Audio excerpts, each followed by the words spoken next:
Nous avons tous suivi hier mardi, 13 avril 2021, en fin de journée, la proclamation par la Sénat des grandes tendances de l'élection présidentielle du dimanche dernier.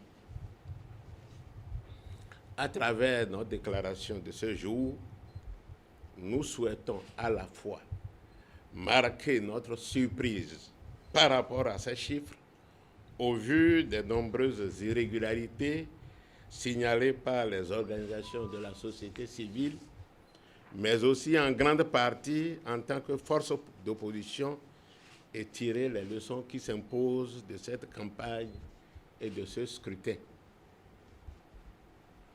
Nous souhaitons donc tout d'abord remercier sincèrement tous les électeurs qui nous ont fait confiance et ont voté pour la dynamique restaurer la confiance.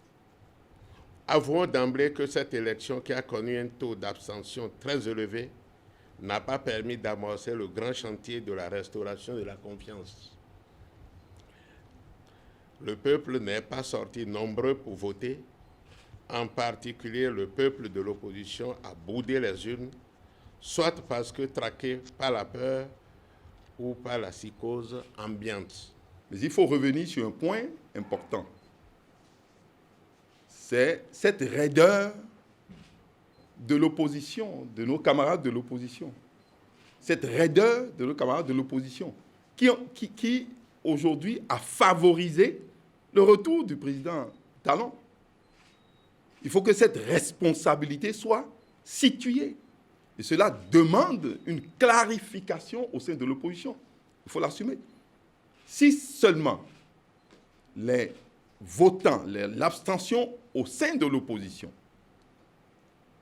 était réduite, ne serait-ce que de 40%, je dis si elle était réduite de 40%, non seulement on serait au second tour, mais on serait premier au second tour.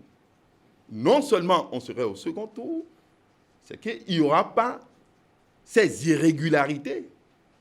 Il n'y aura pas tout ce que nous avons vu là. Mais comment des gens qui se disent de l'opposition vont pouvoir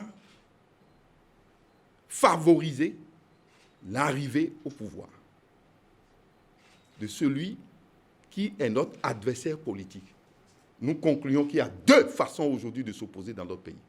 La façon dont nous nous opposons, en défendant le pays et le peuple, avec un programme clair, et d'autres, bien sûr, qui font de la misère du pays, des populations, un fonds de commerce. Parce que tant que Talon serait là, eux, ils vont passer sur les chaînes, un peu partout, pour dire qu'il n'y a pas de droits de l'homme, il n'y a pas de respect des droits de l'homme, etc. Or, la possibilité de réaliser l'alternance à travers les urnes existe. Vous l'avez laissé. Le président revient maintenant. Et vous allez commencer par parcourir encore les chaînes pour dire on ne respecte pas les droits de l'homme. Chez eux là-bas, pour ne pas respecter les droits, on va aux urnes.